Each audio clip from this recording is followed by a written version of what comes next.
Skuad timnas Indonesia di grup C putaran ketiga kualifikasi Piala Dunia 2026 zona Asia kelihatannya akan semakin kuat dan mengerikan dengan adanya pemain keturunan yang segera menjadi warga negara Indonesia. Mereka telah berjabat tangan sebelumnya dengan Ketua Umum PSSI yaitu Pak Erick Thohir yang sekaligus sebagai penanda dimulainya proses naturalisasi. Bahkan saat ini proses perpindahan WNI itu telah melalui tahap persetujuan dari Presiden Republik Indonesia.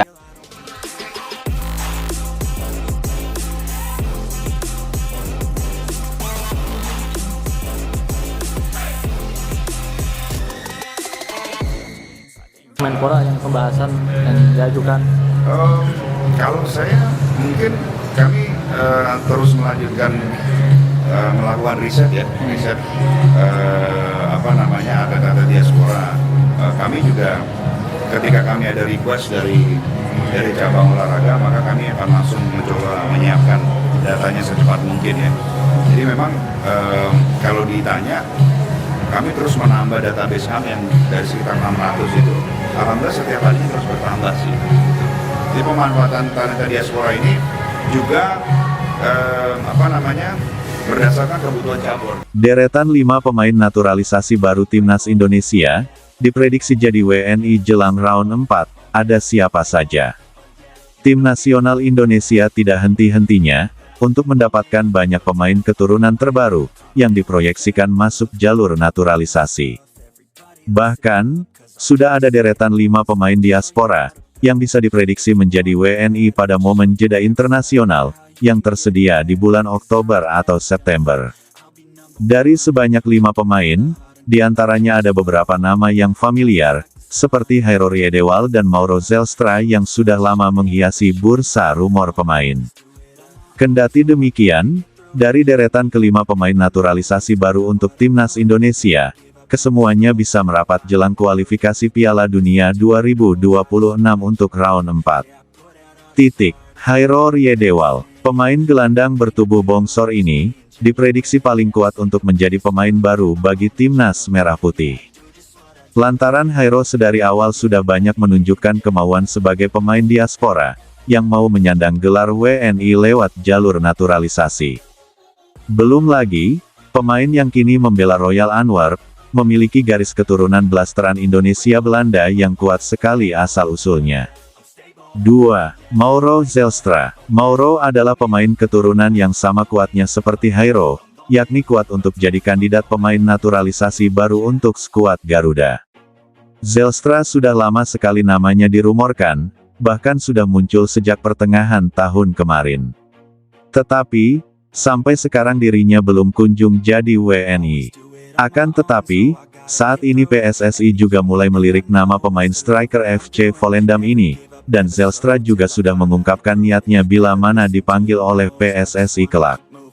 3. Tristan Guijer. Tristan adalah seorang bek muda yang memiliki potensi, dirinya bisa menjamin untuk jadi starter atau bahkan pelapis bagi pemain timnas. Kehadiran Tristan diyakini bisa menambah kedalaman skuad untuk komposisi bek, walaupun saat ini kini pertahanan timnas sudah banyak. Dan lagi, Tristan juga mengakui bahwa dirinya tertarik membela timnas, pun dia juga mengakui bahwa kenal dekat dengan Eleanor Reijenders pemain timnas saat ini. 4. Pascal Struijk. Pascal adalah seorang pemain yang paling dinanti kehadirannya, lantaran dia berstatus sebagai pemain kelas A atau grade A. Dan lagi, Struijk juga memiliki garis keturunan Indonesis yang jelas, diyakini berasal dari kakek neneknya yang lahir saat masa kolonialisme Hindia Belanda. Lalu, kedatangan Pascal nanti, bisa langsung membawa dampak yang serius bagi timnas, terutama dampak positif dan mendongkrak ekosistem skuad Garuda pula. 5. Miliano Jonathans. Nama Miliano adalah satu di antara pemain keturunan, yang namanya sudah lama masuk rumor pemain naturalisasi bagi timnas. Sempat dikabarkan santer, namun perlahan menurun, lalu kembali santer lagi. Tetapi, hingga saat ini Miliano belum masuk sebagai pemain naturalisasi. Kendati demikian, pemain FC Utrecht ini, tidak menutup peluang dan kesempatan membela Indonesia, dia beralasan kuat bahwa kelak nanti akan menjadi seorang WNI. Nah, dari daftar kelima pemain naturalisasi baru itu, kiranya mereka bisa saja diproses naturalisasi pada saat menjelang ronde keempat kualifikasi Pildun 2026. Lantaran, ada momen jeda internasional, dan hasilnya seperti biasa, yakni PSSI bisa gencar menambah amunisi pemain baruan untuk mengikuti turnamen tersebut. Timnas Indonesia dipastikan melanjutkan perjuangannya di ronde 4 kualifikasi Piala Dunia 2026 zona Asia yang akan digelar pada bulan Oktober tahun 2025. Di tengah antusiasme publik dan euforia lolosnya skuad Garuda ke ronde berikutnya, muncul pertanyaan besar, apakah PSSI akan menambah pemain naturalisasi untuk memperkuat tim? Pertanyaan ini wajar mencuat, mengingat kontribusi pemain naturalisasi selama ini sangat vital dalam mendongkrak performa Timnas Indonesia. Namun, anggota Komite Eksekutif Exco PSSI, Arya Sinulinga, belum memberikan jawaban tegas terkait kemungkinan tersebut.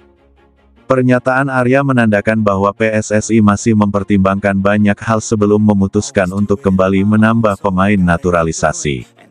Belum diketahui apakah akan ada proses naturalisasi baru atau memaksimalkan pemain diaspora yang sudah memiliki status WNI.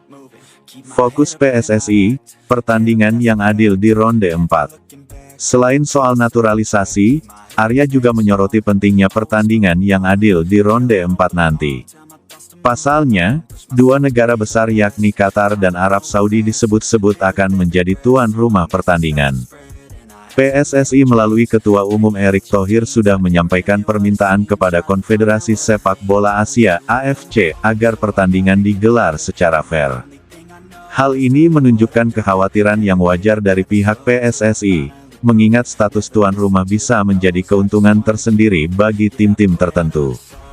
PSSI berharap seluruh perangkat pertandingan, mulai dari wasit hingga sistem VAR, benar-benar netral dan tidak berpihak. Tak hanya dari dalam negeri, pelatih baru Timnas Indonesia, Patrick Kluivert, juga menaruh perhatian besar pada prinsip fair play dalam setiap laga. Meski belum memberikan pernyataan terbuka, Arya menyebut bahwa Kluivert hanya meminta satu hal, pertandingan yang adil. Patrick Kluivert juga sama, dia pasti hanya minta supaya kami mendorong fair play. Perangkat pertandingan fair, tambah Arya. Kehadiran Kluivert diharapkan bisa membawa angin segar bagi timnas, terutama dalam hal strategi dan mentalitas bertanding. Namun untuk melengkapi itu, dibutuhkan jaminan sistem pertandingan yang tidak berat sebelah.